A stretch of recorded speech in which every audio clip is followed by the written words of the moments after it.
Bonjour et bienvenue dans Milkshaker, le podcast qui agite les idées reçues sur l'allaitement. Je suis Charlotte Bergerot-Palisco, je suis la maman d'un petit garçon de 2 ans que j'ai allaité durant 1 an et je suis la créatrice de ce podcast. Dans la vie, je suis ostéopathe spécialisée en périnatalité. Je m'occupe des femmes en général, de leur désir de grossesse à leur postpartum, des bébés et des enfants. J'accompagne spécifiquement certaines problématiques d'allaitement en libérant les bébés des tensions qui les empêchent de téter correctement, permettant un allaitement serein pour la mère et l'enfant. Au fil des consultations, je me suis rendu compte que le principal frein à l'allaitement, c'était le manque d'informations, de partage d'expériences et de vécu dans une société où l'allaitement n'est pas une norme. Je vous propose donc d'interroger avec moi des mamans et des papas sur leurs expériences, mais aussi de vous informer auprès de professionnels spécialisés en allaitement. Mon objectif est simple, vous informer, vous donner les clés pour faire des choix en conscience, banaliser l'allaitement sous toutes ses formes, vous le rendre plus accessible, plus facile et alimenter ce fameux village dont on a tant besoin pour élever un enfant. Mayanne du compte À Pas de Moi est maman de 2 enfants. Ses expériences d'allaitement ont été pour elle une révélation et ses vies personnelles et professionnelles en ont été transformées. Mayanne est aujourd'hui facilitatrice d'allaitement, c'est-à-dire qu'elle accompagne des familles et les oriente correctement vers des professionnels formés en allaitement. Elle va vous confier, avec sincérité et beaucoup d'humour, son histoire, depuis son premier accouchement jusqu'à l'allaitement de ses bambins. Allaitement qui, somme toute, après des débuts rocambolesques, se sont déroulés plutôt facilement. Laissez-vous porter par ce bout de femme et son énergie débordante, le long du fleuve, comme elle l'appelle, de ses allaitements. Je vous souhaite une belle écoute. Salut Mayanne, bienvenue dans Milkshaker. Salut Charlotte, merci de m'accueillir.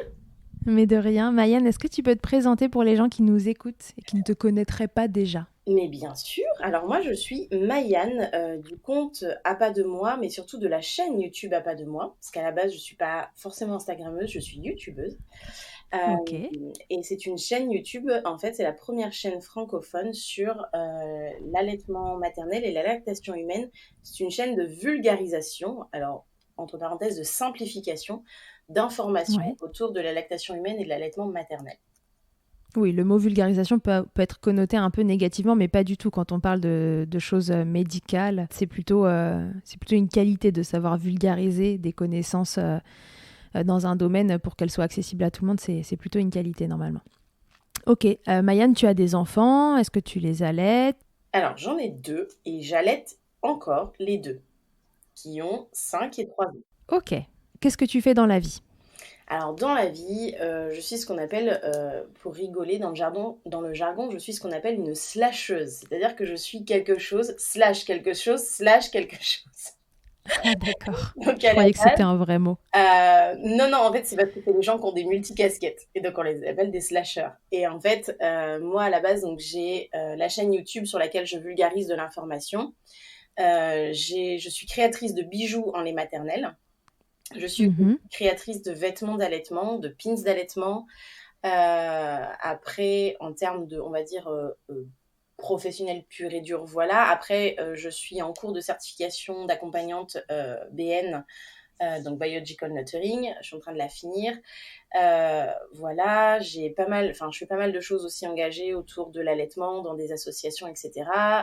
Je suis actrice du réseau périnatalité de ma région.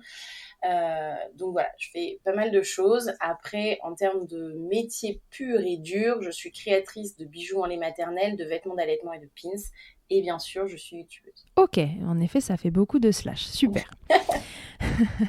Mayanne, raconte-nous tes expériences d'allaitement. C'était quoi ? Avant d'allaiter, est-ce que tu avais une idée de ce que c'était que l'allaitement ? Est-ce que tu t'étais rencardée sur le sujet ? Est-ce que tu avais des a priori ? Comment ça s'est passé pour toi, l'arrivée dans le monde de l'allaitement ? Alors, l'arrivée dans le monde de l'allaitement, c'est très flou. Et avec mon mari, on n'a pas la même vision. C'est-à-dire que moi, régulièrement, il me rappelle, il me dit, mais si, rappelle-toi, on voulait donner un biberon comme tout le monde. Et à chaque fois, je le regarde avec des yeux gros comme des billes, je lui dis, mais moi, donner un biberon, mais n'importe quoi, quoi. Genre, en fait, c'est tellement imprégné maintenant que je me souviens même pas de cet épisode-là, quoi. C'est assez fou. Et je me souviens qu'en fait, alors nous, on est très détendu du slip, hein, ou du soutif, hein, donc on n'avait pas d'idée précise. On n'avait pas d'envie particulière. Je crois qu'on a pris un rendez-vous à la maternité avec l'accompagnante en lactation qu'on a ici, qui a un diplôme interuniversitaire de lactation humaine et d'allaitement maternel, qui est sage-femme. Et je crois que je lui ai posé des questions dont je ne me suis absolument jamais servie, c'est-à-dire la conservation du lait, comment tirer son lait, enfin des questions. Mais aujourd'hui, je me dis, mais d'où tu poses ces questions quand tu sais pas si tu vas allaiter ou pas. C'est pas les premières questions, enfin, c'est pas les premières infos que tu devrais avoir, en fait. Mais bon, elle est très gentiment, elle est partie de nos questions pour nous répondre, quoi, tu vois. Elle a pas cherché à influencer plus que ça d'un côté, de l'autre. Elle a répondu très calmement. En plus, ça a permis effectivement d'avoir un contact avec elle, avec qui maintenant je travaille en plus en étroite collaboration, parce que j'interviens aussi, entre autres, à la maternité de ma ville. Donc du coup, j'ai des contacts réguliers, etc. Et effectivement, c'est ce qu'elle me disait. Elle me dit, c'est pas grave, moi je réponds. Le tout, c'est que les parents en face sachent qu'il y a un acteur. Et puis au final, au moment où ils s'y mettent, s'ils ont besoin, ils reviennent me voir vraiment plus concrètement, quoi. Voilà, on y est un petit peu parti, comme je dirais, les mains dans les poches, le bébé dans le placenta. On verra bien ce qui se passe. Voilà. Vaille que vaille. Et puis, en fin de compte, l'allaitement, ça a été une histoire un peu particulière, puisque donc, pour mon premier enfant, j'ai eu une césarienne d'urgence. Mais j'ai fait un burn-out, en fait. D'accord. Donc, j'ai eu un. J'aurais pu avoir un accouchement voix basse, tout était ouvert comme qu'il faut, hein, tout était nickel. Sauf que moi, pour imager, comme m'avaient dit les sages-femmes, mon fils était resté en hauteur tel un bébé de 1 mois, en fait. C'est-à-dire qu'il n'était pas descendu, alors que le col avait bougé, tout ça. Lui, il avait la tête en bas, tout ça, mais était en fait coincé. Bon, il s'avère qu'il avait le cordon coincé autour du cou et qu'en fait, il n'aurait pas pu descendre de toute façon. Donc, dilatation, tout ça, tout va bien. Bon, j'avais demandé la péri à l'époque, j'aurais su, j'aurais pas demandé, mais bref. J'avais demandé la péri, tout se passait bien, et puis à un moment donné, ça se passe plus très bien. Mon fils fait d'énormes écarts, mais quand je dis des énormes écarts, c'est vraiment très grand. Au niveau cardiaque, moi, j'ai la péri, donc je suis un peu shootée, si tu veux, ok, je déconne et tout. Et puis, je vois que les sages-femmes, quand même, enfin, non, moi, je percute pas. En fait, je percute dans les yeux de mon compagnon, parce qu'on se connaît depuis qu'on est tout petit. Donc, autant te dire que nous, la conversation non verbale, elle est hyper T'as vu fastoche la pour nous. frayeur dans ses yeux? Ouais, c'est ça, mais sans trop comprendre. J'étais shootée quelque part, donc sans trop comprendre, si tu veux. Et puis, à un moment donné, elle dit, bon, je perce la poche des os, parce que, bon, ça veut pas, on va essayer d'accélérer un petit peu tout ça. Elle perce la poche des os, déjà, elle fait la grimace, et puis, je la vois dire à sa collègue, le liquide est teinté quand même, hein. Elle n'est pas très rassurée, quand même, la madame. On rappelle juste que quand le liquide est teinté, en fait, lors d'un accouchement, ça veut dire que le bébé a émis ses premières selles dans le liquide, et donc en fait, c'est un signe de souffrance du bébé. Et donc, on le laisse pas des C'est plombes ça, comme ça. exactement. Voilà, donc de là, elle me dit, je vais vous injecter de l'ocytocine de synthèse, histoire d'accélérer, etc. Donc on y va.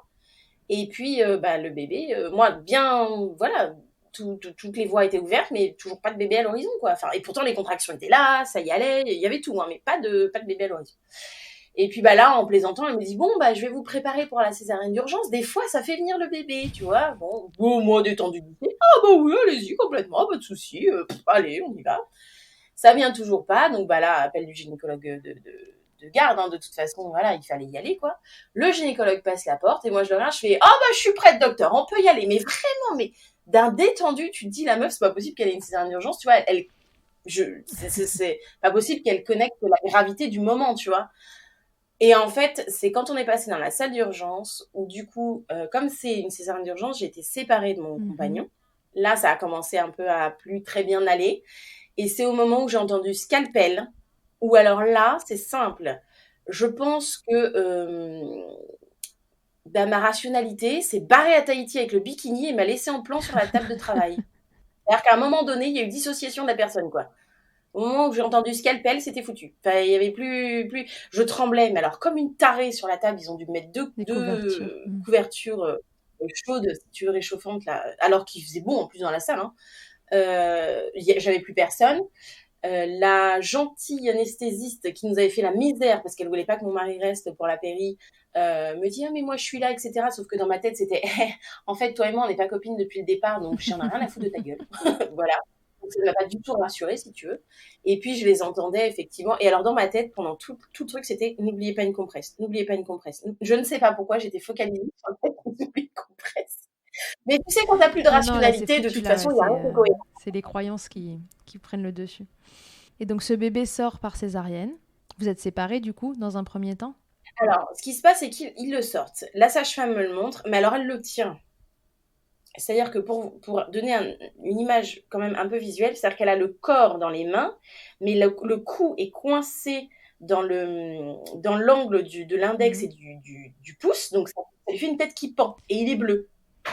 Donc en fait, dans ma tête, ça a été, elle me le présente, elle fait, oh c'est un joli petit garçon, et moi je l'ai regardé, je fais, mais cassez-vous, mais comme ça en fait, du tac au tac, parce qu'en fait ma seule idée c'était, mais en fait traduction c'était, allez le faire respirer et venez me le montrer après, mais me montre pas un truc bleu. Et en plus dans ma tête c'était un truc, c'est-à-dire que c'était même pas mon bébé, il me l'avait, enfin ça avait tellement été, je te dis ma rationalité c'était tellement barrée que pour moi on avait arraché un truc de mon corps, et c'est vraiment ce mot-là. Et on me présentait un espèce de chiffon bleu qui respire pas. Et elle me dit, oh, le beau bébé, c'est un garçon. Mais casse-toi, va faire respirer mon gosse. Tu reviendras après quand il sera rose et tu crieras, je veux dire, à un moment donné. J'ai une rationalité. Fais en sorte que ce soit rationnel pour moi, tu vois.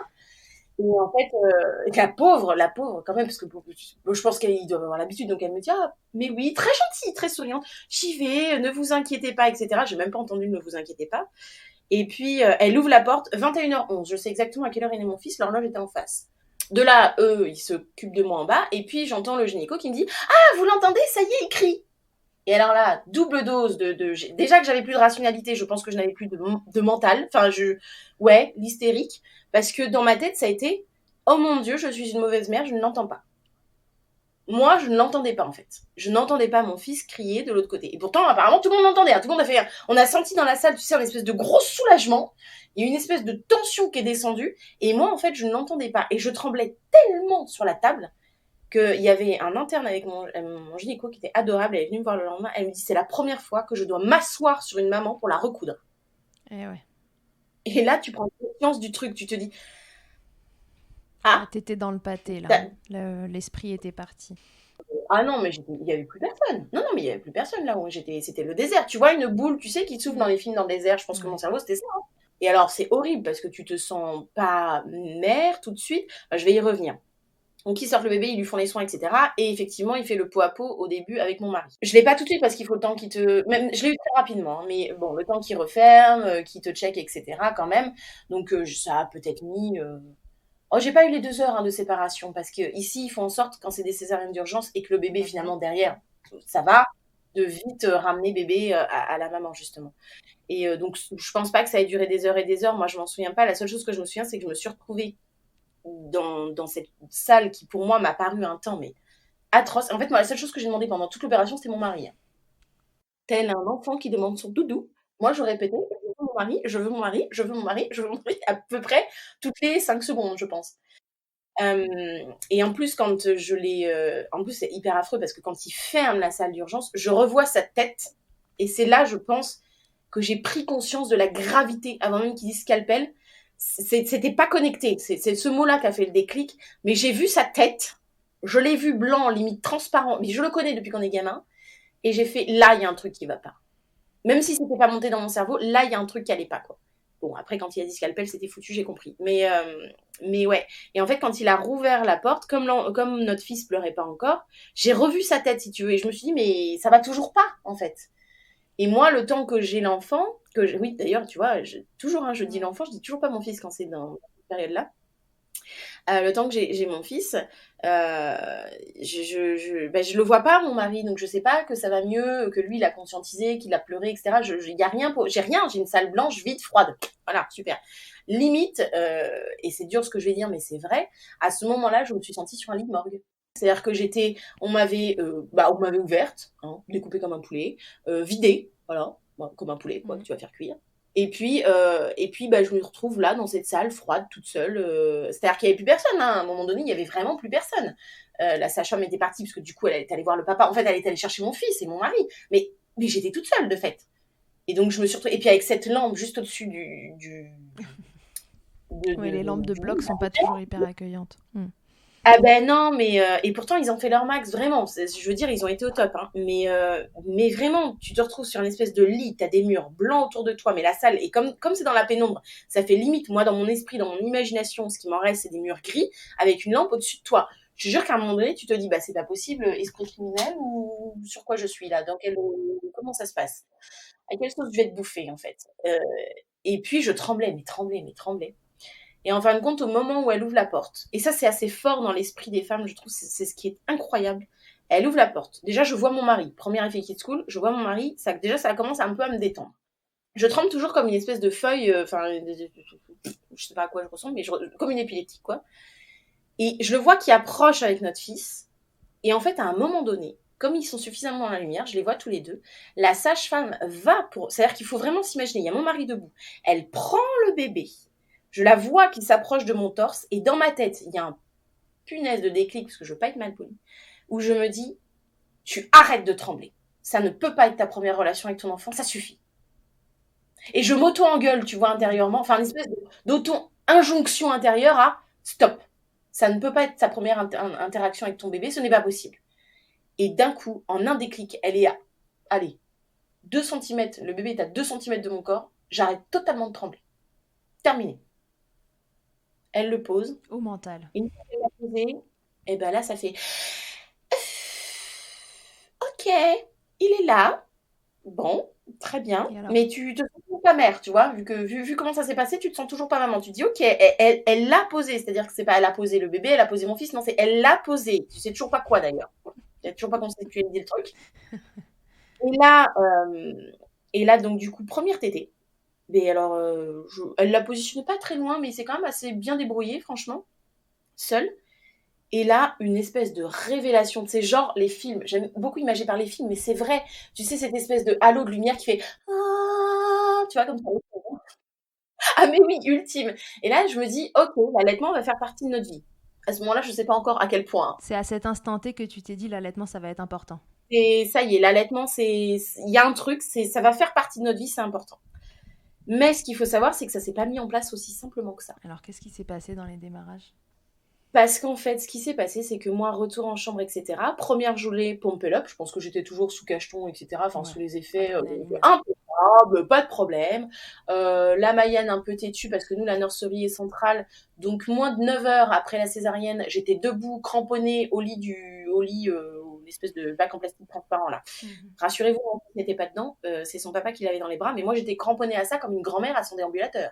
Et je marchais, je ne sais pas, avec très peu de classe, hein, on va pas se mentir. Et donc, je suis allée jusqu'à la nurserie centrale et où je me suis fait, alors, sermonner, parce qu'elles m'ont pas engueulée, mais sermonner par les sages-femmes, parce qu'en fait, déjà, quand j'ai ouvert la porte, c'est la sage-femme qui m'a fait l'hypnose pendant toute ma grossesse. Elle ouvre la porte, elle fait, bah, qu'est-ce que vous faites debout? Je l'ai regardée, je suis là, est-ce que vous croyez sérieusement que mon fils va aller à la nurserie sans moi? Elle m'a regardée, elle fait, mais il y a le papa. Je l'ai regardée, je fais, et alors? Il a une mère. Très aimable, hein, la femme. Hein. Je suis quelqu'un de très aimable, visiblement, sous. Apparemment. En face d'accouchement, on sent la patience. C'est ça. Donc, du coup, j'y étais et en fait, j'ai fait sauter 2 points. Donc, de là, ils m'ont sermonné en me disant si on se retrouve debout, c'est très simple, on vous attache au lit. Et je l'ai regardé du tac au tac, je suis bah, si vous voulez pas me voir debout, c'est l'échange dans la chambre ou rien du tout. Ah oui, non, mais la dame est très aimable. Hein. La dame sait ce qu'elle veut, puis elle est très aimable, tu vois. Donc, elles ont tout fourni au papa, parce que moi, pour le premier, il a pu rester. Elle a tout fourni au papa, elle a tout. Donc, on avait tout dans la chambre. Première journée, ok.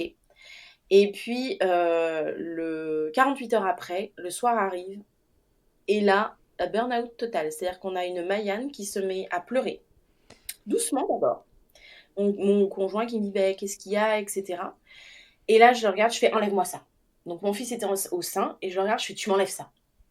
Il dit je t'enlève quoi? Et je regarde mon fils et je dis tu m'enlèves ça. Il dit pourquoi? Il dit c'est pas à moi. J'en veux pas. Aïe. Il est mon.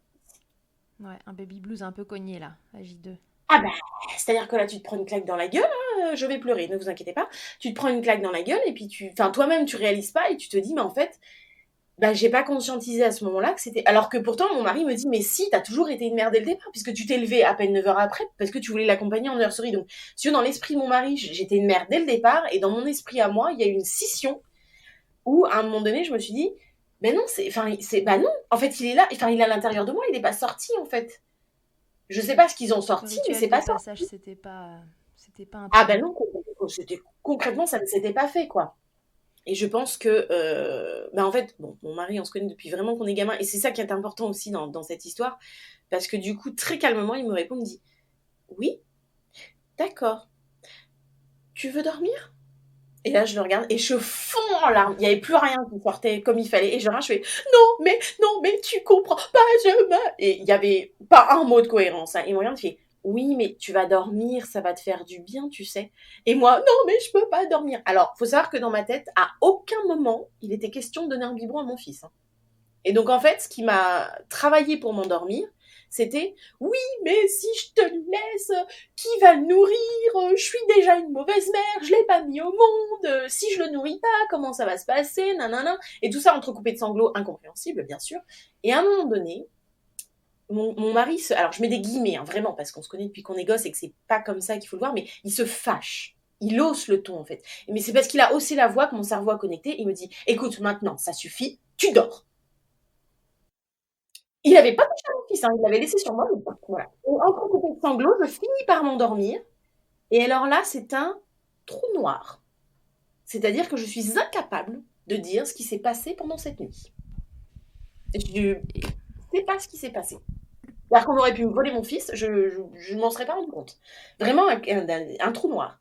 Et c'est le lendemain, quand les sages-femmes sont entrées dans la chambre, qu'elles ont rigolé parce que moi, je me réveille, je retrouve mon mari qui ronfle à côté, avec mon fils toujours sur moi. Et je me dis, bah, mais qu'est-ce qui s'est passé? Mon mari est à côté, il n'y a personne à côté de mon fils, comment il a été nourri, comment il a été en sécurité, qui l'a tenu, il n'est pas tombé, enfin, toutes les questions qui peuvent te passer par la tête, tu sais.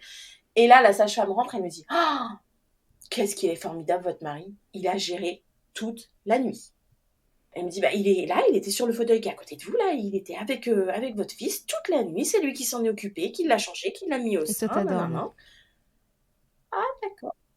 Et moi, j'ai dormi, quoi. Elle me dit, non, mais on lui a demandé s'il voulait qu'on prenne le relais, il a dit non, il n'a pas voulu de biberon, il s'est occupé de vous toute la nuit, de votre fils et tout. Ok, mon mari ouvre un œil, je dis, oh, merci chérie et tout, je lui raconte, il me dit, ah non, mais j'ai rien fait, moi. Hein. Très pragmatique, mon homme, hein, faut le savoir. Il me regarde, il fait, bah non, mais j'ai rien fait. Je dis, bah si, tu l'as mis au sein, tu l'as... Ah non, non, non, moi il était sur toi, j'ai juste regardé où il voulait aller, et si vraiment il n'y arrivait pas, je l'ai aidé un peu à se positionner, mais j'ai rien fait, moi. Hein. Un papa l'étend dans l'âme, quoi. Ah bah complètement en fait, du coup. Hein. Puis alors lui vraiment, quand il le raconte, pour lui, il n'a rien fait. Non, c'est juste normal. Voilà, c'est juste il a bien remis un petit coussin à gauche, un petit coussin à droite pour pas que notre fils, tu vois, ou sur la césarienne, parce que moi j'avais calé le coussin d'allaitement sur ma césarienne, tu vois, pour pas que j'ai des petits coups, des petits machins. Mais pour lui, sans plus, quoi, vraiment. Hein. C'est bon, oui, bon, non, je l'ai regardé faire. Bon, bah s'il n'y arrivait pas trop, je le défendais un peu, tu vois, histoire d'eux, mais bon. Une fois ces premiers jours passés, il y a eu des difficultés autres ou après, toi, tu t'es remise un peu émotionnellement, énergétiquement, parce qu'en fait, t'étais KO, quoi. Et ben en fait, cette nuit-là m'a fait un bien absolument incroyable parce que me suis réveillée le matin, pompe-up, fraîche comme une rose, et en fait, c'était parti mon kiki, quoi. Allons-y, allaitons. Donc j'ai gardé mon fils en peau à peau, à poil, lui et moi, pendant 5 jours, parce que moi je suis restée 5 jours, et vraiment, ça a été du pot à peau et un allaitement. Facile. À l'époque, je ne savais pas, mais j'étais positionnée en BN. De toute façon, je ne pouvais pas me mettre en vertical, j'avais trop mal. Ouais. Euh, et en fait, je pense que heureusement qu'on a eu ça, heureusement que j'ai dormi cette nuit-là, parce que c'est à partir de ce moment-là où moi, dans mon ressenti à moi, j'ai commencé à me sentir mère. Et je pense que l'allaitement et le pot à pot ont fait que finalement cette transition hormonale qui a lieu lors d'une voix basse, hein, on le rappelle, il y a un complexe hormonal qui se fait au moment du passage par voie basse qui fait justement cette transition de la naissance à la fois du bébé et de l'état de mère. Mm-mm. Moi, je l'ai reconstitué finalement hormonalement d'une autre façon. Ok. Finalement, c'est les mêmes hormones qui sont en jeu, mais moi, je les ai fait, enfin, avec notre fils, on les a fait travailler vraiment de façon différente. Et c'est cette proximité, cette bulle, le fait que de toute façon, mon chéri faisait videur à l'entrée, hein, c'est-à-dire est-ce qu'il y a vraiment besoin du sein ou pas, voilà, pour qu'on soit le moins coupé possible. On avait de toute façon coupé un maximum de visites, je crois qu'on a dû en avoir peut-être 2, 3, pas plus, et très courtes. Donc du coup on s'est pas trop crevé non plus, enfin moi j'étais pas trop crevé avec ça, et je pense que c'est le fait qu'on était complètement dans notre bulle, mais complet, qui a fait que au final voilà, ce complexe hormonal a pu se rejouer différemment. Et c'est là où moi, ça y est, j'ai réussi à connecter et à me sentir maman. Et heureusement que l'allaitement s'est bien passé parce que finalement, j'ai pas eu Ouais. plus de difficultés. Alors j'ai eu mal, oui, les premières 24 heures. Ouais, mais c'est anecdotique, C'est quoi. vraiment anecdotique quand on sait qu'aujourd'hui, qu'en réalité, mes 2 enfants ont des freins. C'est-à-dire que moi, je fais partie des mamans dont les enfants ont un frein et qui n'est pas restrictif pour l'allaitement, qui n'est pas Mm, mm, embêtant. mm. Et de toute façon, on s'en est jamais aperçu jusqu'à très très tard. Oui, donc c'est que la fonction est OK. Et avoir un frein, si ça fonctionne, c'est pas grave. Voilà, ça fonctionnait très bien. Je pense que le fait qu'on était effectivement en BN, c'est-à-dire en position semi-allongée pour moi et lui sur moi, son ventre contre le mien, etc., ont fait que voilà, ça a bien matché et il n'y a pas eu plus de soucis que ça. Et effectivement, à partir de là, ça a été Un long fleuve tranquille. quasi tranquille parce qu'on a eu d'autres broutilles en cours de route. Enfin, broutilles, c'est pas non plus des broutilles, mais on a eu d'autres soucis en cours de route. Entre autres, on a perdu un membre de notre famille aux 5 mois et demi de mon fils et j'ai dû prendre pas mal de choses en charge au niveau de la famille, voilà, les repas, les choses comme ça. Et bon, j'arrivais plus à avoir le temps d'allaiter, bon, bref, il y a plein de démarches à faire quand quelqu'un de très proche comme ça décède. Et Ouais. voilà, la voisine le gardait, je tirais un petit peu de lait de temps en temps. Voilà, c'était un peu plus complexe que ça. Mais après, en tant que tel, j'ai pas eu de crevasse, j'ai pas eu non. Ouais, ça n'a pas été un combat pour allaiter. Il y a eu 2-3 embûches sur le chemin, mais Oh oui, oui, oui. Puis c'est venu bien plus tard, puisque du coup, moi j'ai allaité mon fils jusqu'à maintenant, il a 5 ans. Hein. J'ai continué à mhm. allaiter pendant ma deuxième grossesse. Sans problème. Pas d'aversion, pas de... J'ai serré les dents les 3 premiers mois. Je peux te dire qu'on a testé le sevrage nocturne, mais ça passait ni pour lui ni pour moi de toute façon. C'était impossible, on avait l'impression qu'on lui coupait un bras. Le pauvre, il se réveillait avec des hurlements. J'avais beau le... Ah là, les méthodes... Je peux te dire qu'on en a essayé, hein, de bercer, de machin, de... Ah là là, on en a essayé plein. Mais t'avais l'impression que tu lui déchirais un bras, quoi. Enfin, Ouais. c'était pas possible.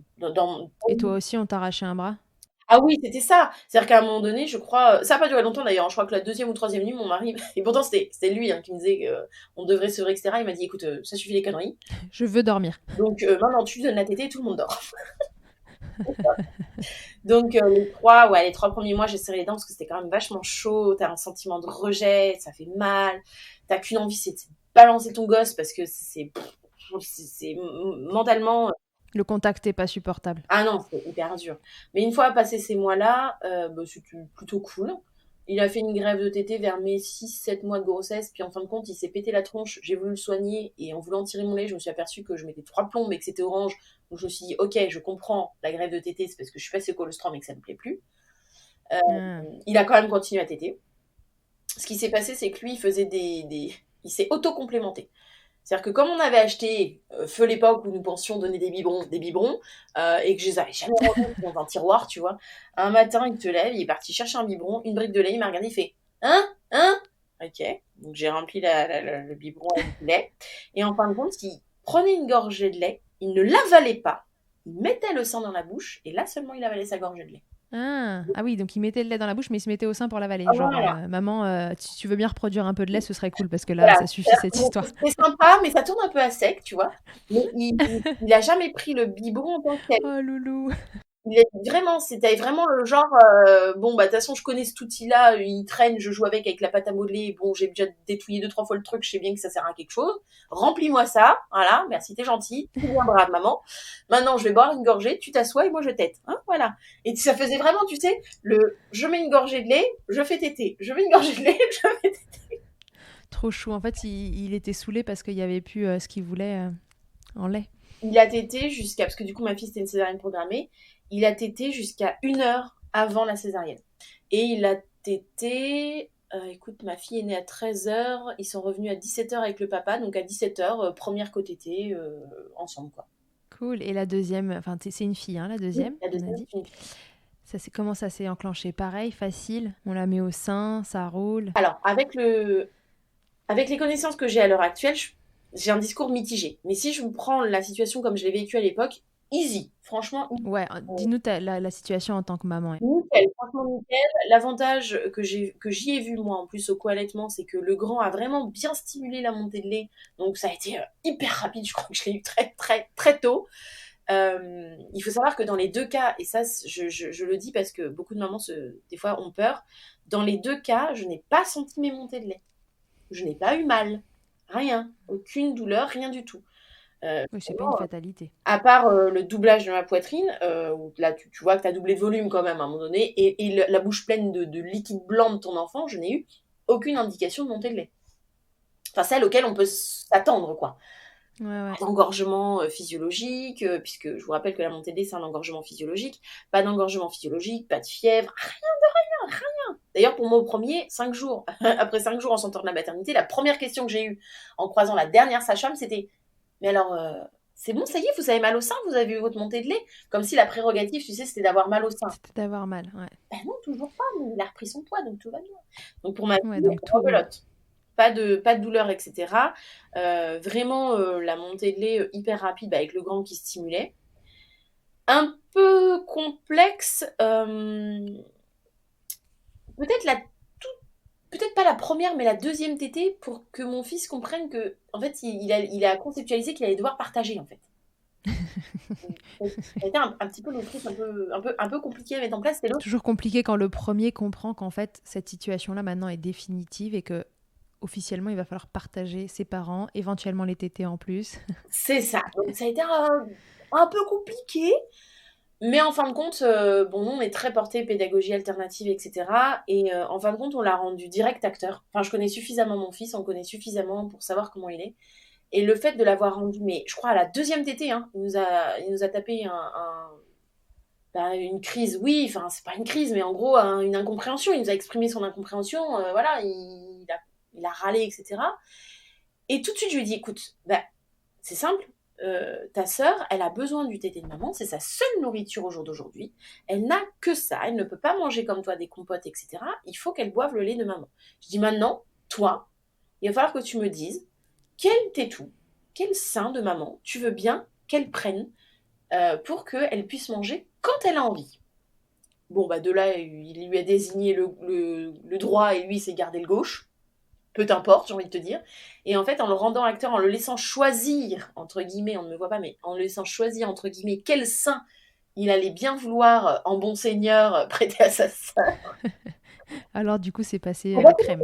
C'est passé crème, parce qu'en fait, on l'a remis complètement acteur, et puis du coup, il nous a aidé pour les changements de couches. Enfin, on l'a vraiment impliqué dans les soins de sa sœur.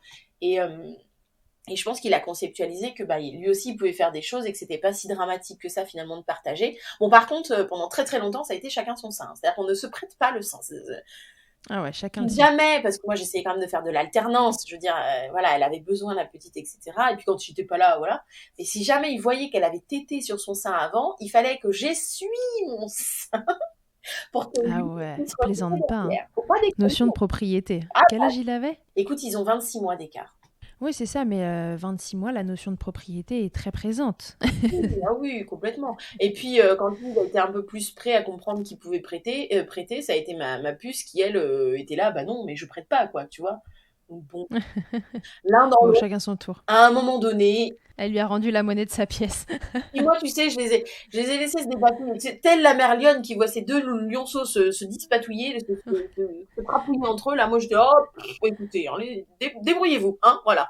Arrangez-vous, moi je suis assise là, vous me dites quand vous êtes décidé. Là, j'ai les nibards à l'air, débrouillez-vous. Ok.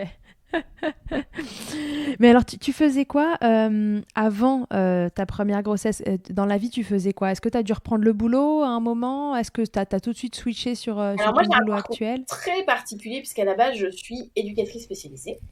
Ça, c'est vraiment le diplôme de base, le métier de base, etc. Ensuite, j'ai été employée familiale, donc où je me suis occupée d'enfants chez eux, dans leur domicile à eux, etc. Ouais. Ensuite, on a déménagé dans la région où on est actuellement, ce qui fait que j'étais sans emploi. Et puis, entre mon fils et ma fille, les besoins sont ce qu'ils sont. Hein, je suis retournée travailler. Voilà, et les besoins. Mon fils avait 15 mois, donc c'est le papa qui s'est retrouvé papa au foyer, et c'est moi qui suis retournée travailler. T'as tiré ton lait ? Alors non, j'ai eu la chance d'avoir des horaires assez flexibles qui me permettaient en fait que mon fils ait un cadre. Je travaillais dans une structure de l'État. Je travaillais dans le milieu de l'armée, mais j'avais la chance de travailler dans tout ce qui est restauration, etc. Alors, dans le milieu de l'armée, mais tout ce qui est restauration, etc. Et je m'étais arrangée avec ma chef qui avait allaité. Et donc, sur mes horaires de pause du midi, en fait, j'avais des horaires découpés. Soit je travaillais de très tôt le matin, donc 6h midi, non, 6h, 13-14h, un truc comme ça, donc ça tenait le coup. Vu qu'il était un peu diversifié, ça tenait le coup. Je lui donnais la tétée du matin, je rentrais, hop, on avait la tétée à 13h. Soit je commençais vers 16h et je finissais vers 22h, donc pareil, hein, fastoche, tétée avant de partir, tétée en rentrant. Là où c'était compliqué, c'est quand on avait des journées, il y a des journées d'intégration dans l'armée, certaines journées. Et là, je travaillais de 6h à très tard. Et là, par contre, c'était un peu plus compliqué. Donc, quand j'avais des pauses, en fait, vu que c'était pas très loin de mon domicile, mon compagnon montait avec la voiture avec notre fils. Moi, je mangeais, mais alors, en un éclair à la cantine. Et puis, j'allais directement dans la voiture et on faisait tétée et passait un petit peu de temps avec lui, quoi.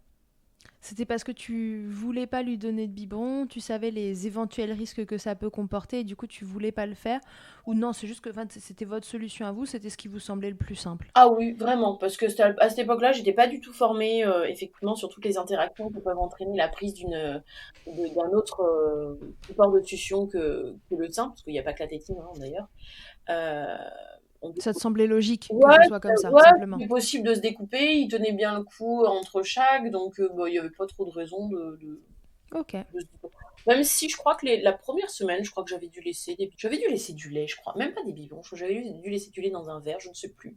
Au cas où, quoi. Ouais, au cas où, puis en fin de compte, à chaque fois, le soir, je me retrouvais avec le même lait, donc bon, on s'est dit ça sert à rien, on arrivait à se débrouiller, c'était vraiment pas loin, hein, le boulot, donc on s'est débrouillé comme ça, en fait. Et puis, sa sœur s'étant invitée comme une surprise totale, c'est-à-dire que moi, j'ai appris la grossesse de ma fille, on était à 3 mois quasi révolus. Oui. Donc, oui, on sent Surprise. le rire, tu vois, c'était vraiment pas prévu, hein. J'avais repris un contrat pour une durée bien déterminée. On s'était dit, ok, après cette durée, bah, on s'y remet. Et puis en fin de compte, elle s'est invitée entre-temps. Et alors, c'est cette aversion que tu as eue pendant la grossesse qui t'a alertée? Pas du tout. Parce que Bah alors, tu disais les 3 premiers mois ont été compliqués. alors oui, alors les 3 premiers mois mental, Du moment où tu le savais. Voilà, c'est ça. Du moment où Donc de 3 à 6, quoi. Ok. du moment où moi je l'ai su, en fait. Parce qu'en fait, D'accord. ce qui s'est passé, c'est que on a eu des soucis pour avoir notre fils. Donc moi, j'ai eu un traitement. Et on s'est dit, bon, bah, ça va être la même galère pour avoir un deuxième enfant, donc je ne reprends pas de contraception, ça sert à rien, Et on verra. c'est la même galère, on verra bien. De toute façon, ça a été galère pendant quasi 2 ans, donc bon, allez, on laisse Et couper. ça, c'est le coup classique. Ah, Lâcher mais prise j'ai totale, je prends pas ma contraception, on verra. Et boum, c'est ça. bébé. Et puis j'avais pris un contrat d'1 an et demi, 2 ans, je crois, en plus, tu vois, donc on s'était dit, bon, allez, on se laisse ce temps-là, quoi. Et puis au boulot, très fatiguée. Alors bon, il y avait de la maintenance parce que j'avais plusieurs postes, j'étais sur plusieurs postes. Et entre autres, on devait décharger des colis, etc. Et je me disais, oh, mais non, mais je suis fatiguée, bon, je dois avoir un truc. Ah, je faisais des chutes de tension, tu sais, je me sentais pas très bien. Puis un jour où je fais quand même un gros malaise. Et là, je me dis, bon, écoute, je dois vraiment être crevée, je dois vraiment être claquée. Puis moi, je suis marche au nucléaire, tu vois. Donc pour que je sois vraiment claquée comme ça, je me dis, bon, je vais quand même aller voir le médecin, il doit y avoir un truc. Donc je vais chez ma médecin qu'on avait depuis qu'on était arrivé. Sa première question, bien sûr, me dit-elle, est-ce que vous êtes enceinte? Et moi, je lui éclate de rire au nez. Et je lui dis, bon, enfin, madame machin, mais, non, mais c'est pas possible, mais pas du tout. Vous savez bien le parcours qu'on a eu, mais n'importe quoi, ce n'est pas possible. Elle me dit, oui, mais à quand remonte votre dernier cycle? Et d'elle-même, elle enchaîne, elle fait, ah, mais oui, c'est vrai que vous avez des cycles bordéliques, on va pas pouvoir se fier là-dessus. Elle me dit, bon, bah, je vous prescris une prise de sang. Oh, moi, oh, bah oui, moi, si vous voulez, je vais vous la faire, votre prise de sang, bien sûr. Hein, n'importe quoi. Et nous, les résultats sont très rapides, hein, donc on a eu les résultats le soir.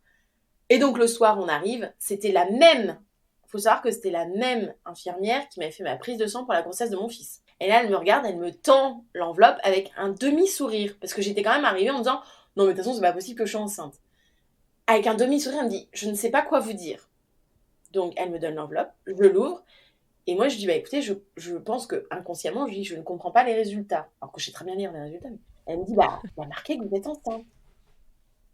Et je la regarde, je fais, et du tac au tac, tu sais, mais vraiment, moi, des fois, oh bah tu déconnes. Morte de rire, elle me regarde, elle fait, bah non, pour le coup, je plaisante pas. Là, c'est pas une blague. Mais moi, je suis un peu contente parce que c'est la deuxième fois que je vous l'apprends, mais je sais pas si je dois être contente, comme je l'avais vu moult fois pour mes prises de sang, parce que j'étais, j'étais négative à la toxoplasmose pour mon fils, donc si tu veux, voilà, il y a une espèce quand même, tu te connais pas, t'es pas copine, mais tu as l'habitude de voir les mêmes visages, si tu veux. Donc, un peu embêtée, elle sourit, elle me dit, mais moi, je suis contente, c'est la deuxième fois que je vous annonce une grossesse, elle me dit, mais après, je sais pas trop. Et genre, je fais, ah, si, mais vous pouvez être contente. Puis dans ma tête, j'étais contente, tu vois. Oui, vous pouvez être contente. Enfin, il y a pas de souci, tu vois. J'étais contente, machin, je ressors du cabinet. Et puis, mon chéri était derrière moi, il me dit, alors, je dis, je suis enceinte, tu sais. Bon. Puis, au moment où je dis, je suis enceinte, et là, je fais, attends, je suis enceinte. Je retourne la voir, je fais, mais je suis enceinte de combien? Elle me dit, là, on arrive, on n'est pas loin des 3 mois, presque 3 mois passés, quoi. Je la regarde, je fais, ah, c'est pas possible, ça correspond au moment où j'ai pris mon contrat. Ce n'est pas possible.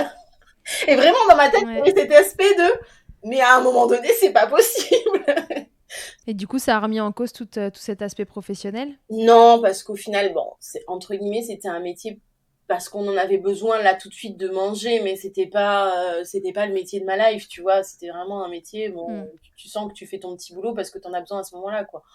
Et c'était pas un métier de carrière ou quoi que ce soit. Donc non. Donc c'est après ou pendant cette deuxième grossesse que la vie a pris un tournant différent au niveau professionnel pour toi, du coup. Exactement. Exactement, parce qu'au final, j'ai tenu le plus longtemps possible, mais j'ai été très fatiguée. Enfin, moi, j'ai ce sens. D'ailleurs, je suis typique, c'est-à-dire que pour mon fils, pareil, on l'a appris à 3-4 semaines, un truc comme ça. Et je n'ai pas de ventre jusqu'à ce que j'apprenne la grossesse. C'est-à-dire que mon fils, on a quand même fait son baptême, où je me revois dire à mon chéri, oh punaise, faut que j'arrête de manger des conneries au boulot, j'arrive pas à rentrer dans mes fringues, quoi. J'étais enceinte, en fait. Déjà pas mal. Et je me revois le dire, putain, faut vraiment que je me mette au régime, faut que j'arrête de bouffer des conneries au boulot. Regarde, j'avais mis je regarde, je suis toute gonflée, ça me saoule là, faut vraiment que j'arrête. Je suis une grande grignoteuse, une grande gourmande, donc pour moi, tu vois, pas de message d'alerte. Puis, effectivement, mon fils n'a absolument pas changé sa façon de téter. Rien du tout. Enfin, il y avait rien pour nous mettre sur la piste d'une grossesse, quoi. Que dalle. Juste la fatigue. Ah, juste une grosse fatigue. Et puis, j'ai tenu aussi longtemps que j'ai pu. Je crois que j'étais arrêtée à 6 mois et demi, un truc comme ça. Bon, parce qu'il s'y passait aussi des choses psychologiquement pas top. Et que je commençais à faire aussi une petite dépression. Et bon, voilà, le médecin a décidé de m'arrêter. Et du coup, voilà, j'ai été arrêtée. Et puis, j'ai fini ma grossesse. Voilà, chez moi, avec mon enfant. Sereine. Pas sereine, parce que cette grossesse-là était complexe pour d'autres points. Mon fils, il faut savoir que j'ai eu un hématome placentaire et un décollement du placenta. Donc j'ai dû rester alité 3 mois. Donc là, c'était des soucis plus physiologiques. Alors même si moi, tu me demandes, tranquille, hein, j'ai vraiment vécu des grosses... Enfin, sauf que ma fille, j'ai vraiment vécu une grossesse... Quoi 3 mois alité? Vous plaisantez, docteur, ou quoi? Je ne peux pas. Moi, je suis hyper active. Hein. Je ne peux pas, je vais faire une dépression. Donc, j'étais semi-alité, je bougeais pas mal. Et de toute façon, dans ma tête, c'était, mais il va rester. C'était à aucun moment, le fœtus, en l'occurrence... Tu lui faisais confiance. Ah, mais il va rester. Et quand je bougeais, mon chéri, il me rouspétait. Et puis je me disais, mais de toute façon, s'il doit rester, il restera. Mais il va rester, je sais qu'il va rester. Dans ma tête, c'était acté. Hein. C'était ce bébé, c'était pas un autre. Hein. Et effectivement, mon fils est là. Hein. Je veux dire, malgré tout ce qui s'est passé, il est là. Et ma fille, ça a été un peu plus psychologique. Alors, j'ai pas nécessairement envie d'en parler, parce que c'est pas forcément une... Non, t'es pas du tout obligée. Mais j'ai subi des pressions. Voilà, j'ai pas forcément envie de dire de qui, de quoi, mais j'ai subi des pressions psychologiques qui font qu'en fait, moi, j'ai voulu avorter de ma fille. À 6 mois et demi de grossesse, j'ai dit, si c'est pour que ça ressemble à ça, une relation mère-fille, ce qui en dit long sur les pressions que j'ai subies, j'ai pas envie, je n'en veux pas. Je n'en veux pas, je veux avorter. Et moi, j'étais, je veux avorter. Hein. C'est-à-dire que pendant 15 jours, j'ai tourné sur je veux avorter. Et pendant 15 jours, mon mari et ma belle-mère, donc la maman de mon mari, ont été là à m'entourer, à discuter. Ma belle-mère me prenait, elle me sortait, on allait se balader, elle m'emmenait à la danse avec elle, parce qu'elle fait des activités, etc. Elle m'emmenait à son club de mosaïque avec toutes ses copines. Alors, j'étais la petite jeune parmi les petites mamies, tu vois, donc j'étais chouchoutée, facile le petit biscuit. Je pense que ça m'a aidée à passer outre et à voir que les choses pouvaient se passer autrement, si tu veux. Donc voilà, elle m'a aidée. Vraiment, ma belle-mère, à ce moment-là, était vraiment une personne très clé. Parce que vraiment, elle m'a vraiment beaucoup aidée, quoi. Donc, à juste écouter, tu vois, être là, à écouter, à discuter, à me sortir pour que je me change les idées. Ouais, à t'accompagner. Voilà, mon mari prenait notre fils pour aller faire des grandes balades en forêt, pour que j'ai des moments voilà, où je me mettais dans un bar, etc. Vraiment, voilà, 2 personnes, puis mon fils avec des gros câlins, etc. 3 personnes vraiment piliers à ce moment très précis. Et ça n'a pas forcément été très évident. Voilà, je me mettais dans des états très, très mal, très rapidement, pour rien. Tu vois, un miroir qui... Je me souviens, mon fils, le pauvre, à l'époque, fait tomber un miroir. J'avais ces armoires miroirs où tu peux ranger tes bijoux dedans, là. Et je l'avais tellement attendu, cette armoire. Et il l'a fait tomber, il a pété le miroir. Je suis partie dans une... Il n'y avait absolument aucune cohérence. Je pense que les hormones étaient dedans et puis tout ce que je vivais. Je suis partie dans une espèce de colère, mais disproportionnée au total. Donc ça a été un peu complexe, ouais. Psychologiquement, cette grossesse était un peu dure. C'est pas des sujets sur lesquels... Je crois que c'est la première fois que je m'étends... pas beaucoup, mais finalement, je m'étends quand même dessus. Et c'est la première fois où vraiment j'en parle. Et puis finalement, quand elle a été là, ça a été... Dans ma tête, ça a fait un déclic. Mais je suis très con. À quel moment j'ai voulu avorter? Mais enfin, mais quelle idée! Mais vraiment. Et comme en plus, la césarienne était préparée, etc., j'ai eu un super accompagnement. J'ai eu la même hypnothérapeute que pour ma première grossesse qui a été, mais on a travaillé là-dessus. Quand j'ai eu ce souci-là, très précisément, en plus, au moment où mon fils a fait sa grève de tétée, tu vois, comme quoi ça a des relations. On a tout de suite travaillé dessus. Elle aussi, ça a été vraiment un gros pilier d'ailleurs. Je dis 3, mais non, elle a vraiment joué un rôle hyper important. C'était une sage-femme qui faisait de l'hypnose prénatale. Et on a vraiment travaillé sur ces points, etc., me trouver d'autres repères, voilà, pour considérer la féminité et la maternité. Et est-ce que du coup, un peu de la même façon, l'allaitement avec ta fille t'a permis de, tu vois, de connecter une fois qu'elle était là, vu que ça n'avait pas été facile pendant la grossesse cette fois-ci? Oui, et en même temps, j'ai connecté, j'ai culpabilisé cette fois-ci. Parce que je me suis dit, mais à quel moment, en fait, j'ai voulu avorter? Je suis con ou quoi? Mais enfin, c'est la septième merveille du monde. À quel moment? Et en plus, elle et moi, on a une relation mais ultra fusionnelle. Faut vraiment le savoir. C'est un truc de ouf. Hein. Ma fille, je peux l'emmener avec moi en réunion professionnelle pendant 3 heures. Elle ne montera pas. Elle restera sur mes genoux. Comme quoi, ne vous inquiétez pas forcément des ressentis que vous avez sur le moment. Les bébés, quand ils arrivent, Ah oui, parfois nous saisissent comme ça. Et puis si c'est pas le cas, il y a des gens en effet qui sont là pour aider et accompagner les mamans. Ça, c'est pas trop le sujet de Milkshaker, mais ne restez jamais seul dans un moment comme ça où votre cerveau vous dit des trucs que vous n'avez pas envie d'entendre en plus. Faites-vous accompagner, c'est le meilleur moyen pour sortir la tête de l'eau. Ah mais complètement. Et d'ailleurs, moi, c'est souvent ce que je conseille aux mamans qui viennent discuter avec moi ou quoi. Je leur dis, mais c'est simple. Si t'as un truc à glisser dans ta valise de maternité, c'est un petit carnet où tu auras noté des numéros de personnes ressources. Si tu n'as qu'un truc à emmener, c'est ça. Des slips jetables, ils en ont à la maternité. Des couches pour les tranchées, ils en ont à la maternité. Ils en ont. Un pyjama, au pire si t'en as pas, ils ont toujours 2-3 trucs à faire qu'ils ont dans des placards pour dépanner les parents. Il y a toujours ce qu'il faut. T'as pas d'affaires pour ton bébé, des fois ils ont 2-3 trucs dans les placards pour dépanner, t'inquiète pas.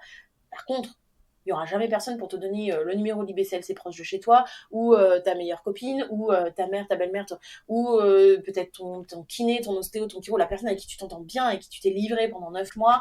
Il n'y aura jamais personne pour te filer ce numéro-là et pour y penser surtout. C'est un petit bout de papier incarné quelque chose avec les numéros qui sont importants pour toi. À l'heure actuelle, on a les réseaux sociaux qui sont magiques pour ça, donc tout de suite, tu checkes ta liste de réseaux, tu vois la personne que tu as envie et tu ne restes pas seul. Surtout pas. Ouais, non, surtout restez jamais seul.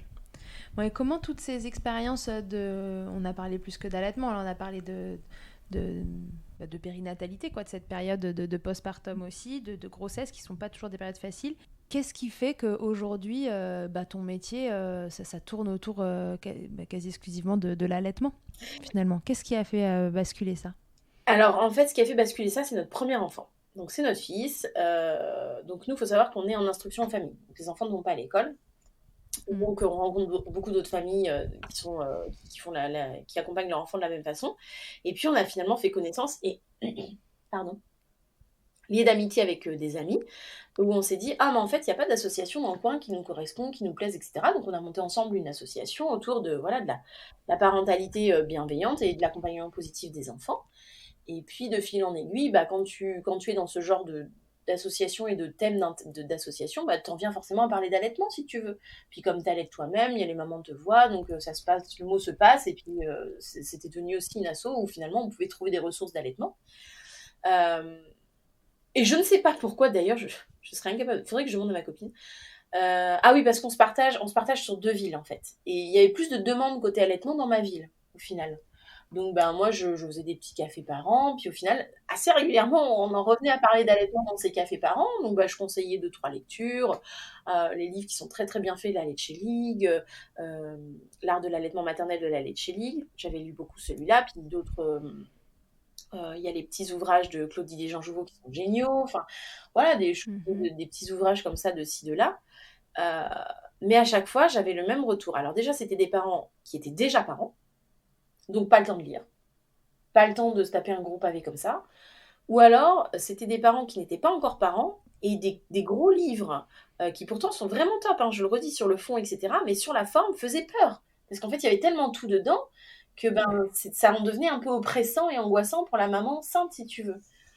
Et moi, il faut savoir que j'ai une fratrie de plusieurs frères et sœurs, et je me suis dit, mais bon sang, c'est moi l'aînée. Et je me suis dit, mais bon sang, j'aimerais bien que mes frères et sœurs, ils aient accès à toutes ces informations.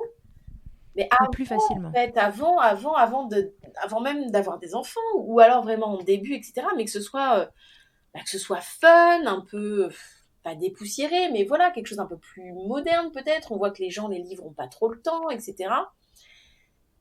Et là, je réfléchis. Bon, nous, il faut savoir qu'on travaille dans l'informatique. Hein. De base, mon compagnon travaille dans l'informatique, etc. On est très, très geek, vraiment beaucoup, trop. Mais c'est pas grave, on le vit bien. Et on sent, mais quel canal, etc. Et puis là, on se dit, bah oui, mais YouTube, en fait. YouTube, c'est le canal des 15-25. Ouais, allez, YouTube. La première fois que tu fais une vidéo YouTube, c'est plus qu'un coup de pied au cul que tu te mets quand même, hein, parce c'est pas évident, hein, c'est dur. Et donc j'ai eu YouTube avant même d'avoir Instagram, tu vois, pour te dire, à quelques mois près. Hein. Et en fait, j'ai commencé à faire des vidéos YouTube, mais pour les vidéos YouTube, j'avais forcément besoin de creuser encore plus les sujets que j'abordais. Et donc je suis devenue autodidacte en fait, à me lire des études en américain, à aller chercher, farfouiller, trouver des documents, d'ailleurs des super documents édités par des professionnels, mais que tu trouves pas comme ça. Enfin, si tu te donnes pas la peine de chercher, tu les trouveras pas, quoi. Ouais. À fouiller le net vraiment. Puis je te dis, j'ai un compagnon qui travaille dans l'informatique, donc pareil, à m'aider à fouiller vraiment le net, à la recherche d'informations qui soient viables, qui soient récentes, etc. Et donc en fait, de fil en aiguille, je me suis formée en autodidacte, si tu veux. Donc après, tu t'es formée au gré des découvertes que tu as faites. Exactement. Après, moi, j'avais aussi mon bagage éducatrice spécialisée et moi, j'ai fait un bac sciences médico-sociales. Donc, j'avais quand même des notions derrière de chimie, etc., qui m'ont quand même pas mal aidé à comprendre tout ce que je dis, tu vois. Puis après, dès que tu comprends pas, tu recherches ce que tu comprends pas. Donc, ça m'a aussi amené à faire des recherches beaucoup plus chimiques, organiques, pour vraiment comprendre tout ce que je lisais, si tu veux. Hein, comprendre telle molécule, faut savoir comment elle se compose, c'est quoi son écriture chimique, enfin, le tableau périodique, tu remets t'as l'impression de refaire des études, hein, vraiment, quand tu fais en autodidacte, faut y aller, quoi. Hein. C'est pas si simple que ça. Quoi. Et alors aujourd'hui, du coup, donc cette chaîne YouTube, elle est là pour informer les parents. Ton rôle à toi, tu dis que tu es facilitatrice d'allaitement. Quelle va être, tu vois, la différence pour que les parents comprennent bien entre toi, qui est pro mais sans être pro, tu vois, IBCLC, etc. À quel moment on s'oriente vers toi et à quel moment on s'oriente vers une IBCLC? Alors, la différence entre des IBCLC, des personnes qui ont... Alors, je dis personnes parce que je sais qu'il y a des hommes qui ont le diplôme interuniversitaire de lactation humaine ou d'allaitement maternel.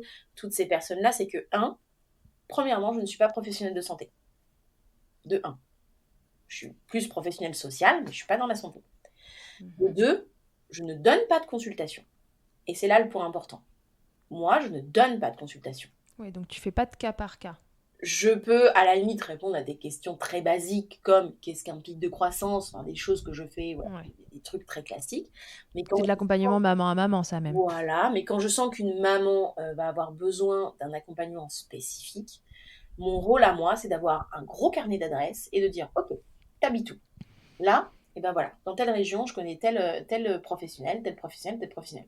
Si je connais pas d'IBCLC dans la région, mais admettons, je connais une ostéo, un chiro qui est un peu formé à l'allaitement, etc., puis je dis, écoute, prends déjà rendez-vous avec cette personne-là, peut-être qu'elle, dans sa région, elle est en contact avec quelqu'un qui saura t'aider sur l'allaitement. Il y a l'annuaire de la FCL qui est extrêmement bien fait, et aujourd'hui, en plus, du coup, j'ai mis le pied dans les formations professionnalisantes. Donc, je rencontre forcément de plus en plus de collègues qui reconnaissent aussi la valeur de mon travail, etc. Ça, c'est quelque chose qui est très drôle aussi. Qui reconnaissent aussi la valeur de mon travail, etc. Et du coup, j'ai leur carte de visite. Voilà, moi, mon rôle, c'est d'avoir un gros carnet d'adresses. En gros, je suis un peu le pansement, si tu veux. Voilà. Euh, je vais apaiser les mamans, les rasséréner, oui, je comprends, écouter, etc.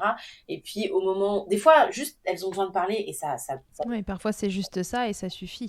et parfois, on tombe sur du cas un peu plus pratico-pratique, auquel, au final, moi, de par mes formations, j'ai la réponse. Mais de toute façon, je ne veux pas, déjà, faire de consultation. Et donc, je les renvoie vers les collègues que j'ai dans mon carnet d'adresses. Ok, ouais, donc en fait, tu fais le pont, tu fais le lien, t'es entre la maman et le pro que tu n'es pas, et tu fais le lien entre les deux pour informer au mieux les parents. Exactement, parce que du coup, dans mes formations, je suis amenée à faire des formations et je vais être amenée à faire des formations beaucoup plus professionnalisantes. Mais je ne souhaite pas, pour l'instant, c'est pas mon souhait, je ne souhaite pas m'installer pour faire des consultations. C'est pas pour le moment, C'est pas ton objectif. en l'état des choses, c'est pas mon objectif. Même si je kiffe faire ces formations professionnalisantes et que je suis très contente d'avoir les certifications que j'ai et que je vais avoir au fur et à mesure. Mais pour le moment, m'installer moi, non. Alors en fait, pourquoi? Parce que tout simplement, ça ne correspond pas à l'heure actuelle à la vie qu'on souhaite mener. En fait, nous, on est en instruction en famille et notre idée, c'est de voyager avec nos enfants. Donc m'installer. Oui, donc c'est pas compatible avec une installation en libéral. Eh ben non, du coup, c'est pas du tout compatible. Donc, je ne dis pas que je ne le ferai pas. C'est juste que au jour d'aujourd'hui, c'est pas le souhait que j'ai pour notre vie de famille aussi. Je vais en acquérir les compétences. J'en ai déjà un bout de compétences. Je vais en acquérir d'autres, mais c'est pas ce que je souhaite pour l'instant. Et en plus de ça, je n'ai pas envie. Je vais me faire taper sur les doigts par mes collègues, mais elles le savent. Je n'ai pas envie de me formaliser dans un carcan d'une profession particulière, quelle qu'elle soit. T'as envie de toucher à tout, que ce soit Voilà. parentalité, allaitement, en fait, t'as envie de rester... Non, c'est même pas forcément parentalité. Je vais expliciter. En fait, pour moi, l'allaitement, et quand tu es facilitatrice d'allaitement, quand tu fais de la vulgarisation, surtout quand tu fais de la vulgarisation, c'est surtout ça, tu t'aperçois que tu ne peux pas voir un sujet par un seul prisme. Donc aujourd'hui, oui, je fais des formations dans l'allaitement, mais je ne fais pas que des formations dans l'allaitement. Je fais des formations en anthropologie, en sociologie, en pédiatrie, en ethnopsychologie, en ethnopathologie. Tu t'aperçois en vulgarisant que tu ne peux pas voir l'allaitement, surtout quand tu fais de la vulgarisation, c'est surtout ça qui est important. Surtout quand tu fais de la vulgarisation, tu ne peux pas te contenter de voir l'allaitement par un seul biais. Parce que tu vas avoir des mamans métisses, parce que tu vas avoir des mamans d'une origine ethnique, d'une culture, d'une religion particulière, qui font que dans le contexte, en vivant dans le pays où nous sommes aujourd'hui, à l'heure actuelle où on parle, qui est la France pour moi, il y a des choses qui vont se jouer, qui vont se répercuter sur leur allaitement, qui ne va pas nécessairement être de l'ordre de la mécanique de l'allaitement. Ouais, donc toi, t'essayes en fait de te former au maximum pour essayer de savoir regarder du prisme duquel les gens regardent eux, c'est ça? Exactement. Ça m'est arrivé d'orienter des mamans, de par mes études éduques, du coup j'ai aussi un autre carnet d'adresses qui est très pratique, ça m'est arrivé d'orienter des mamans vers des ethnopsies. Parce qu'elles étaient en scission complète entre leur culture d'origine, et elles étaient en pleine acculturation, et elles étaient en scission entre leur culture d'origine et le fait d'être en France et d'être une maman en France qui allait en France. Avec des choses qui se sont vues vraiment très particulières. Et au final, j'aime bien raconter cette histoire. Par exemple, j'ai une anecdote, si on a le temps, d'une maman que j'ai rencontrée. Son mari était malgache, elle française. Pourtant, elle française, hein, mais son mari malgache. Des problèmes d'allaitement, à plus savoir qu'en faire, à faire visite d'IBCLC sur visite d'IBCLC. Et puis, un jour, je les vois en café parents. Et puis, je leur dis, mais vous, monsieur, vous êtes quelle origine? Bon, sachant que j'ai les mêmes, je m'en doutais. Il dit, bah, je suis malgache, etc. Je dis, ah oui, mais du coup, votre famille à vous, elle est où? Ben, dis-moi, elle est à Madagascar et tout. Je dis, mais ça se passe comment, l'allaitement à Madagascar? Il me dit, oh, bah, nous, on allaite, enfin, c'est culturel, c'est ancré, il n'y a personne qui te regarde de travers si t'allaites dans la rue, enfin, c'est pas de souci, quoi. Je dis, d'accord. Je dis, mais vous avez déjà emmené votre femme à Madagascar? Parce qu'en fait, elle, en France, pas de soutien, rien, si tu veux. Rien, elle était toute seule. Et je dis, mais vous avez déjà emmené votre femme à Madagascar, etc. Alors, il s'avère qu'en plus, ils avaient un métier où ils pouvaient voyager. Ils étaient dans l'humanitaire et ils allaient régulièrement à Madagascar. Mais en fait, ils n'emmenaient pas leur enfant pour des questions de vaccins, etc. Donc, de là, l'idée est semée, la graine est semée, tout ça. Et je les revois un peu, quelques temps plus tard. Et puis, on rediscute et tout. Et puis là, ils me disent, ah, mais ça y est, on est allés ensemble tous les trois à Madagascar, machin et tout. Je dis, ah oui, c'était bien le voyage. Puis sans repenser à l'allaitement. Elle me dit, mais depuis que j'ai voyagé là-bas, mais l'allaitement, c'est super. Et là, je la regarde, je dis, ah. Je dis, mais pourquoi? Enfin, qu'est-ce qui... Elle me dit, ah bah, je suis arrivée là-bas, je suis arrivée dans la famille de mon compagnon, toutes mes belles-sœurs étaient en train d'allaiter, en fait, elle s'est assise au milieu de ses belles-sœurs, et puis, comme tout le monde allaitait, et puis, ses belles-sœurs sont venues lui apporter, un petit coussin à gauche, un petit truc à droite, et vas-y que je te sers le thé, et qu'on papote, et qu'on machin, on a le sein à l'air, le bébé s'en va, il va jouer, il revient. Et en fait, ça s'est résolu. De l'importance de la normalisation de l'allaitement. Et puis de l'imprégnation, en fait. Tout simplement. La mère et l'enfant à ce moment-là se sont retrouvés dans une imprégnation culturelle qui a fait que ça a complètement facilité les choses. Là où elle enchaînait des rendez-vous en France. Ouais. Alors du coup, tu donnerais quoi comme conseil à... C'est quoi ton meilleur tips pour une maman qui voudrait allaiter et qui te demanderait un conseil? Tu lui dirais quoi? Ce serait quoi ton meilleur conseil? Une maman qui veut allaiter? Enfin, une famille qui veut allaiter. En fait, c'est de ne pas se poser de questions. C'est la plus dure, mais c'est de ne pas se poser de questions. De ne réellement pas se poser, c'est-à-dire strictement aucune question. Vraiment. Ok. Vraiment. À la limite, ton mari va lire, mais toi, non. Toi, tu te centres sur ton ventre, sur ton bébé, sur ton ressenti. Tu te connectes à toi-même au maximum. Dans ta vie, à toi, ça a changé quoi, l'allaitement? Au jour d'aujourd'hui, un peu tout quand même. Tout. Oui. Ouais, on l'a compris. Que ce soit professionnel ou même dans ma vie de maman, tout. Enfin, je veux dire, tout a changé. Notre vie, maintenant, elle tourne autour de l'allaitement. Même si mes enfants s'arrêtent de s'allaiter, de s'allaiter. De s'allaiter. Ils s'allaitent entre eux. Ah oui, ça même s'ils arrêtent d'allaiter, je veux dire, notre vie est telle qu'aujourd'hui, c'est au-delà de l'allaitement de mes enfants, la thématique de l'allaitement est devenue une passion, et c'est devenu une passion de laquelle je vis en plus de ça. Donc, ouais, ça a vraiment littéralement tout changé. Donc là, les allaitements sont tous les deux toujours en cours. Ouais. Est-ce que tu imagines une date de fin? Est-ce qu'on continue comme ça sans se poser cette question, justement? Alors, moi, du coup, j'ai pas de date de fin, et surtout quand en plus, moi, de par mon travail de vulgarisation, je sais aussi comment ça se passe dans d'autres ethnies, etc.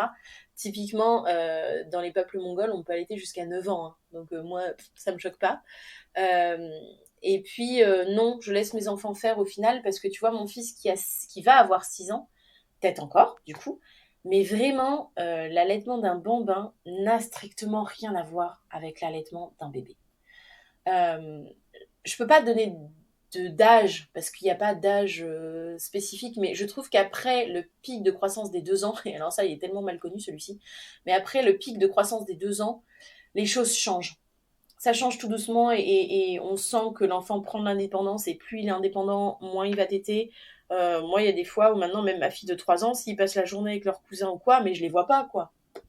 Où je me rappelle il se rappelle à mon bon souvenir, arrivé le soir quand il faut aller au lit, tu vois. C'est vraiment, j'ai pas tété de la journée, tiens. Ou quand il y a un bobo dans la journée, ou quand il y a une forte émotion pour ma fille, surtout. Mais, oui, les bambins ne restent pas accrochés au sein nécessairement toute la journée. Pas du tout. Allez, je crois que mon fils, on est à 6 ans, on est sur peut-être de temps en temps et pas tout le temps, une tétée la nuit. Enfin, pour s'endormir au moment de l'endormissement. Et encore, il ne la demande pas tout le temps. Hier soir, il s'est endormi tout seul. Tu vois, c'est vraiment... ça devient très sporadique, hein. Donc, ouais, c'est...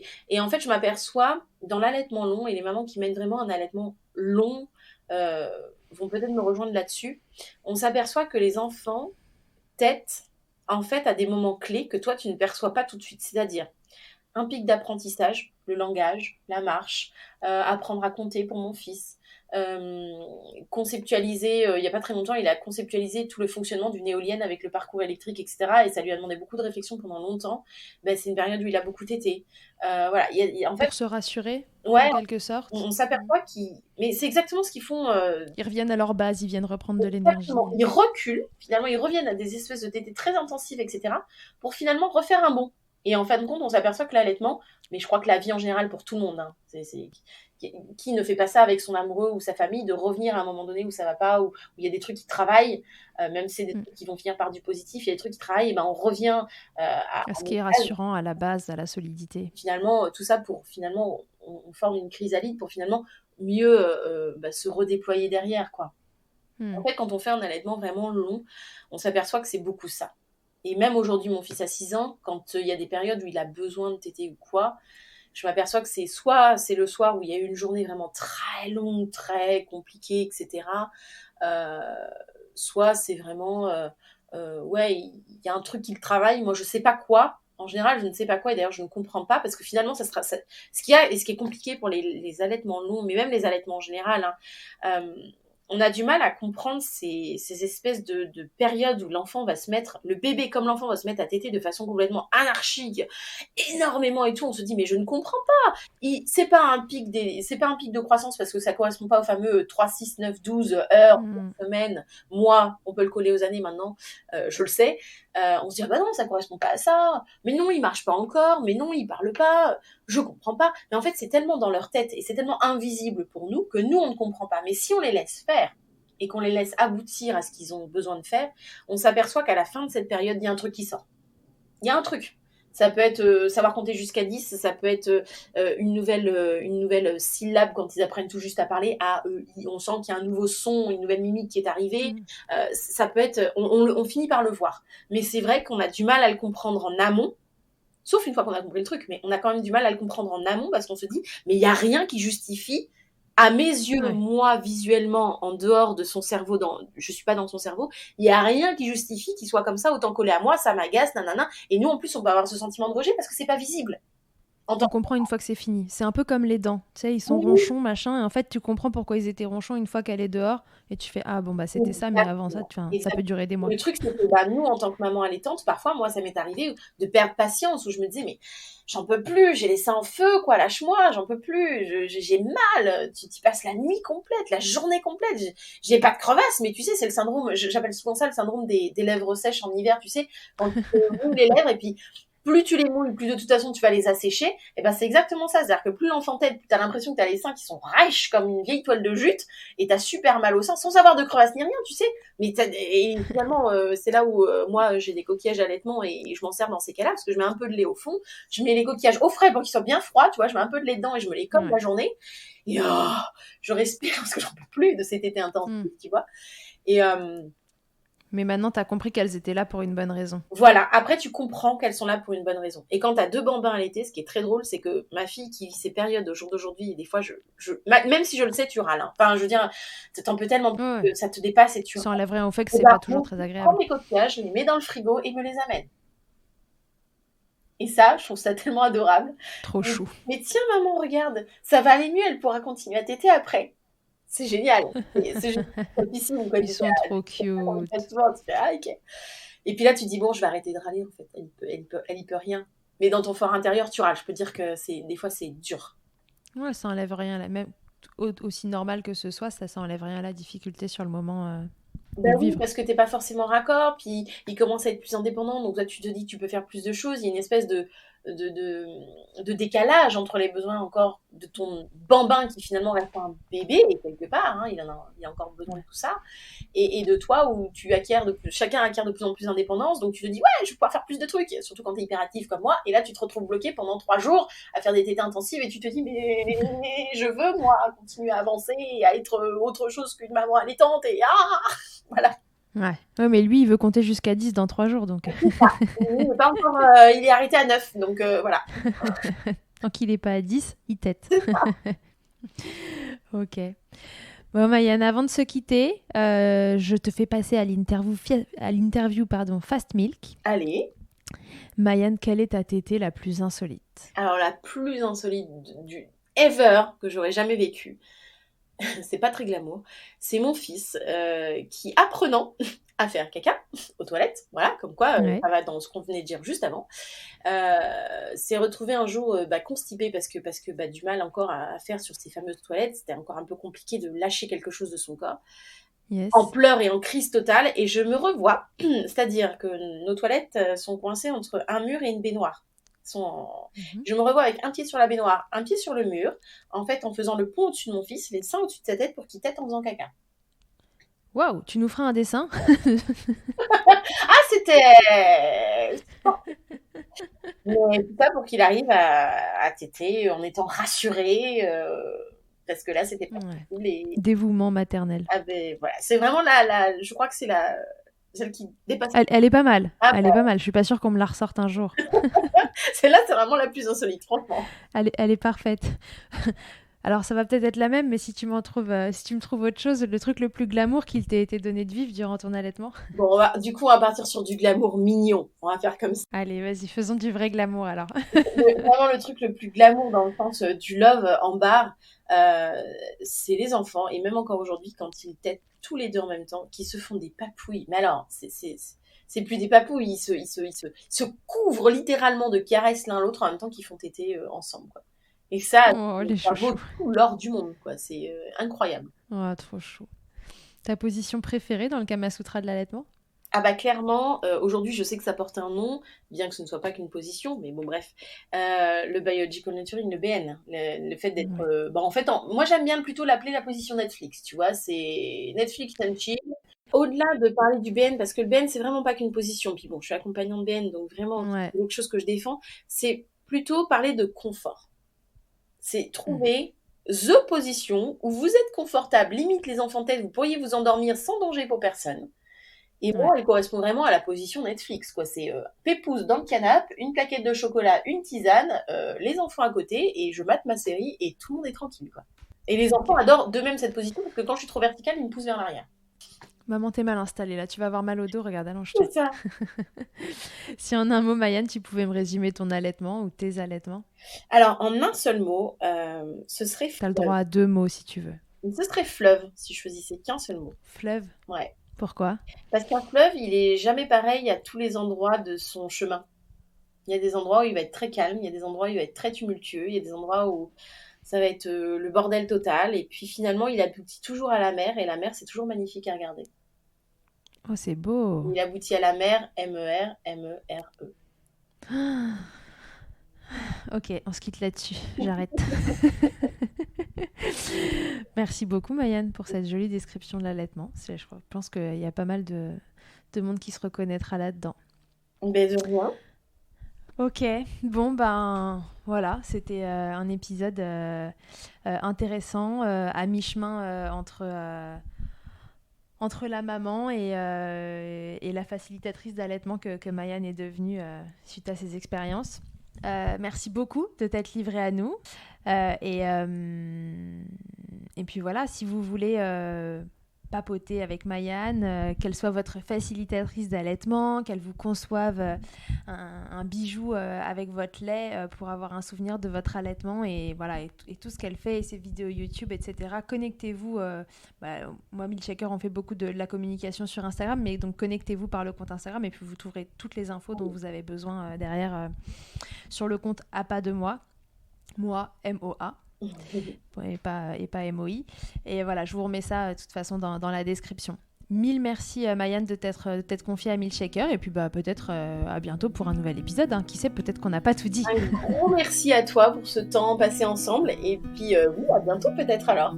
Ouais, c'était un plaisir. Merci Mayanne, et à tous et à toutes, à très bientôt dans Milkshaker. Au revoir tout le monde. Merci 1000 fois d'avoir écouté cet épisode de Milkshaker. Vous pouvez suivre l'actualité du podcast sur le compte Instagram du même nom et sur mon site internet charlotte-bergerot.fr, où vous retrouverez tous les épisodes, mais aussi une rubrique Milk Letters constituée de témoignages écrits, un autre support pour vous transmettre toujours plus. Si vous avez aimé ce podcast, n'hésitez pas à m'aider en le soutenant. Pour cela, je vous invite à vous abonner, à laisser un commentaire, à lui attribuer 5 étoiles en fonction des plateformes, ou encore en parlant beaucoup autour de vous. Je ne vous présente plus Emma et son titre I'll Be There qui continue de nous accompagner. Et je vous dis à très vite pour un nouvel épisode. D'ici là, n'oubliez pas, prenez soin de vous, milkshakez autant que vous le voudrez et bousculons ensemble les idées reçues sur l'allaitement maternel. I hate to see you down. Can't stand to know your hate. When you say it's getting loud, the voices in your heart. You know I get it, so let it all out. Keep your head up, your masterpiece, and I'll swear that I'll be there by your side. A text away, you know you can find me. It just takes a whisper and I'll be there to listen. I got you, I'll fight with you, 'cause I love you. I'll be there, I'll be there, oh I'll be there, I'll be there. I know I'm not perfect, sometimes I look myself, but I hope you know I care. You can meet me anywhere. And you know I get it, so let it all out. If anyone comes at you, then I'll swear that I'll be there by your side. A text away, you know you can find me. It just takes a whisper and I'll be there to listen. I got you, I'll fight with you, 'cause I love you. I'll be there, I'll be there, oh I'll be there, I'll be there. Just me every time I have you back, and I know that you do the exact same for me. Side by side, don't even need to talk. And you know I get it, so let it all out. Keep your head up, your masterpiece, and I'll swear that I'll be there by your side. A text away, you know you can find me. It just takes a whisper and I'll be there to listen. I got you, I'll fight with you, 'cause I love you. I'll be there, I'll be there, so I'll be there, I'll be there.